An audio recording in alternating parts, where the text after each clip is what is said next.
Ya. Terima kasih udah ngeluangin waktu buat kita buat wawancara. Kita di sini mau ngomongin terkait CSR di PT Indahkiat. Bapak boleh menjelaskan sedikit terkait CSR itu apa? CSR. Definisi CSR itu kalau bahasa Inggris kan Corporate Social Responsibility, di mana kalau diartikan dalam bahasa Indonesia itu suatu bentuk kepedulian perusahaan ya untuk masyarakat sekitar, di mana keberadaan perusahaan yang ada di wilayah itu memang harus memberikan kontribusi terhadap masyarakat di lingkungan sekitarnya. Ya, supaya apa? Supaya ada peran ya dari perusahaan ini ya, ada timbal balik ya kepada masyarakat. Keberadaan Indahkiat ini di sini harus memberikan kepedulian ya terhadap masyarakat sekitar. Itu sangat penting sekali gitu kan. Jadi perusahaan itu tidak hanya serta-merta untuk menghasilkan keuntungan aja di wilayah tersebut, tapi juga harus memberikan kontribusi kepada masyarakat. Itu ada tertuang dalam Undang-Undang nomor 47 kalau nggak salah ya, nanti dicek lagi ya. Itu ada undang-undangnya bahwa seluruh perusahaan yang memanfaatkan sumber daya alam ya atau kegiatan yang sifatnya jasa juga itu harus memberikan hasil keuntungannya itu untuk ke masyarakat. Makanya Indahkiat juga melakukan peran ya untuk memberikan kegiatan ya, ada kegiatan sosial, keagamaan, kemasyarakatan, terus lingkungan, kesehatan, pendidikan, semuanya itu. Nah itu ada. Jadi kita di sini berdasarkan undang-undang, nanti dicek lagi nomor 47 kalau nggak salah tahun 2017 kalau nggak salah, nanti dicek lagi. Nah itu karena memang ada aturan pemerintah ya, dan juga kita juga didukung oleh top manajemen untuk melakukan kegiatan sosial kemasyarakatan gitu. CSR itu dilakukannya itu per tahun atau gimana Pak dilaksanakannya biasanya? Jadi gini, dalam penyusunan kegiatan CSR kami di Indahkiat itu ya, itu penyusunannya itu bukan hanya ujuk-ujuk atau bukan hanya serta-merta bikin kegiatan, enggak, tapi kita punya dasar. Nah, selain dasarnya undang-undang tadi ya, juga kita ada yang namanya SDGs, Social Development Goals. Sustainability Development Goal ya, SDGs. Nah, sebelum SDGs itu ada MDGs, Millennium Development Goal. Jadi kalau saya bilang pertamanya nama istilahnya itu CDCR, Community Development dan Community Relation. Berkembanglah dari CDCR itu menjadi CSR, Corporate Social Responsibility. Dari CSR berkembang lagi namanya value ya, value CRV, Create Share Value. CRV ya, Create Share Value. Ya, itu tingkatannya lebih tinggi lagi. Jadi ada nilai-nilai yang diberikan oleh perusahaan kepada masyarakat sekitar. Nah, semuanya itu dikemas dalam bentuk ada yang namanya SDGs. Apa itu tadi? SDGs adalah Sustainability Development Goals. Nah ini ya, SDGs ini ada pembentukannya bukan dari kebijakan pemerintah Indonesia aja, tapi ini udah internasional ya, di mana di dalam SDGs itu ada 17 indikator parameter kegiatan. Ada masalah lingkungan, kesehatan, tenaga kerja, terus masalah pendidikan, kemiskinan dan sebagainya. Itu nanti coba lihat di Google ya, itu ada tuh yang namanya SDGs, parameternya apa aja. Nah itu sebagai katakanlah sebagai kiblat kita lah. Nah kita ya udah ada lulusannya tuh tadi SDGs tadi kan. Nah dari situ kita coba masuk nih CSR kita nih yang bisa sinergi dengan SDGs tadi, 17 parameter tadi. Nah nanti kita ikutin, kita turunannya dari tentang masalah pendidikan. Nanti kita buat tuh pendidikan apa aja kegiatannya, salah satunya mungkin beasiswa ya, terus membeler, membuat meja kursi untuk anak sekolah, terus bagi buku tulis, apa aja segala macam. Terus masalah kemiskinan, apa sih turunannya? Ada pemberdayaan masyarakat, ya UMKM dan sebagainya. Jadi begitu yang kita lakukan.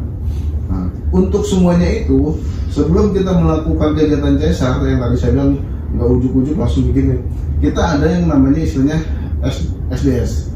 Apa itu SDS? Studi dampak sosial atau social mapping.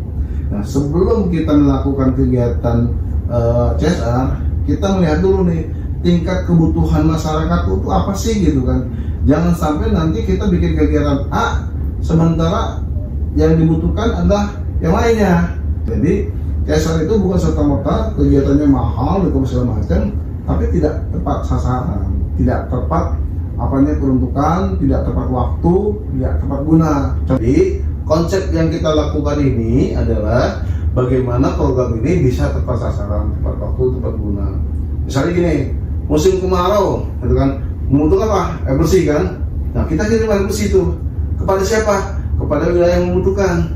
Di mana? Oh, di lokasi sini, gitu kan? Prioritasnya ya Pak ya? Prioritas, benar. Nah, sekarang kalau seandainya katakanlah di saat musim kemarau, kita kasih programnya buku tulis, nggak nyambung kan? Nah, makanya dalam kegiatan CSR kita melihat dari sisi cuaca, dari sisi masalah kegiatan kalender nasional dan segala macam.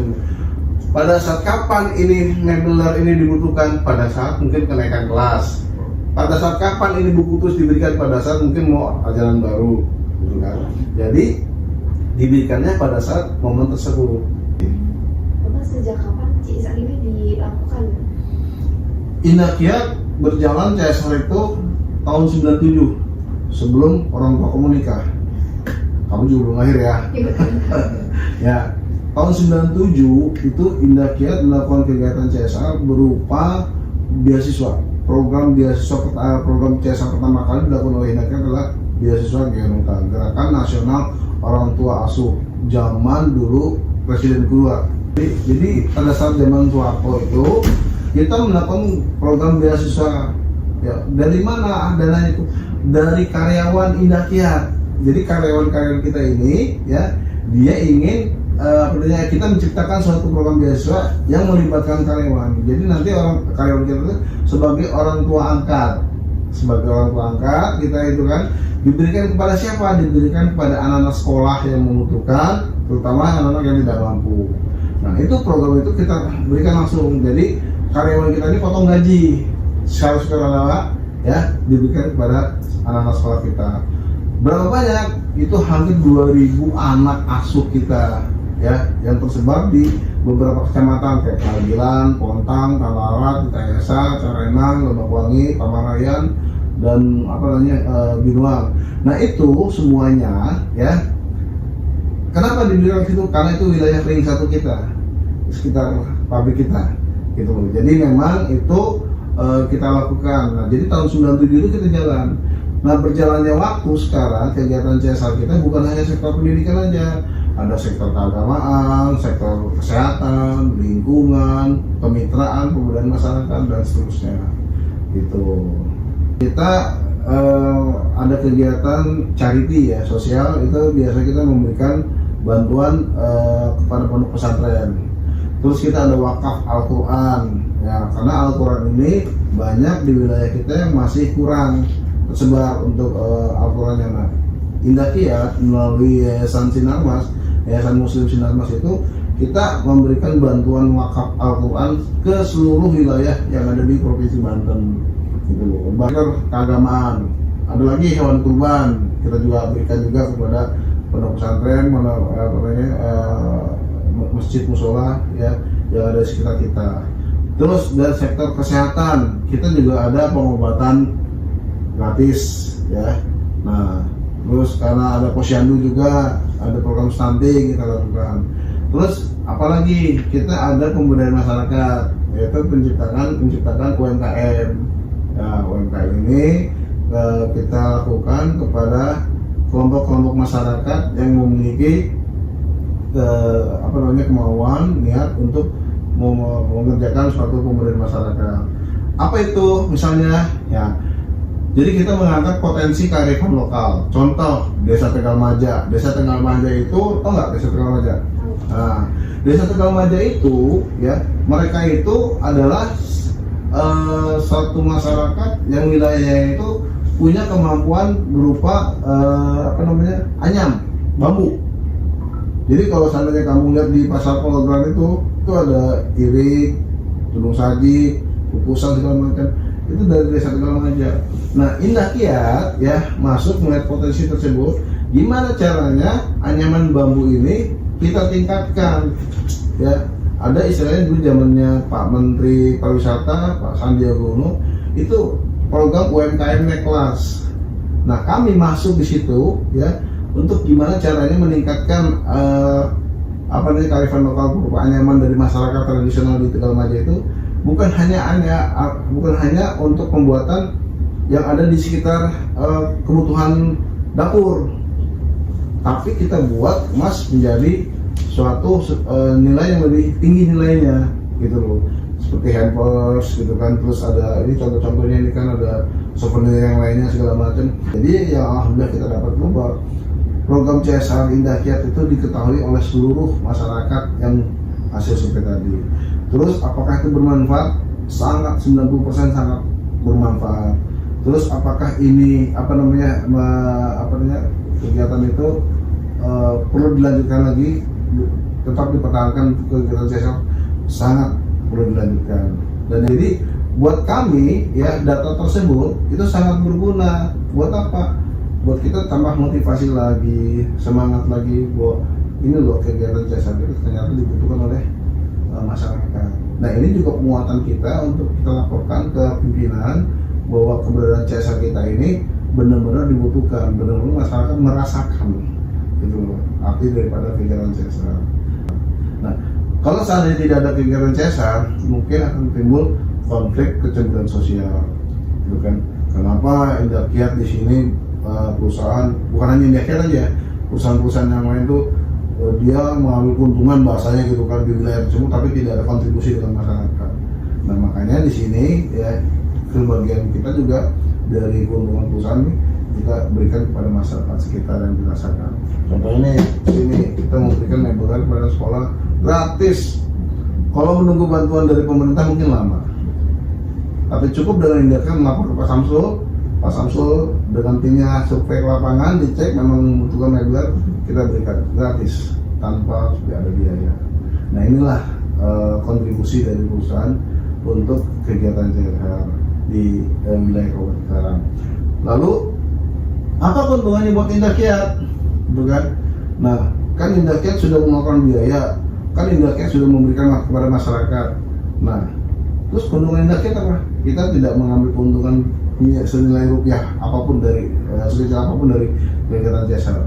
Tapi yang dibutuhkan atau yang timbal balik buat kita sebagai seorang perusahaan di sini ya, yaitu apa? Pengakuan, recognition, ya penghargaan, apresiasi dari siapa? Dari stakeholder, dari pemerintah daerah, pemerintah pusat, dari siapapun. Apa dalam bentuk apa? Ini, ya. Ini sertifikat, penghargaan dari bupati, dari provinsi, dari pemerintah pusat, kementerian segala macam. Jadi Indah Kiat melakukan kegiatan CSR ini diakui oleh mereka bahwa Indah Kiat benar-benar memberikan kontribusi untuk masyarakat.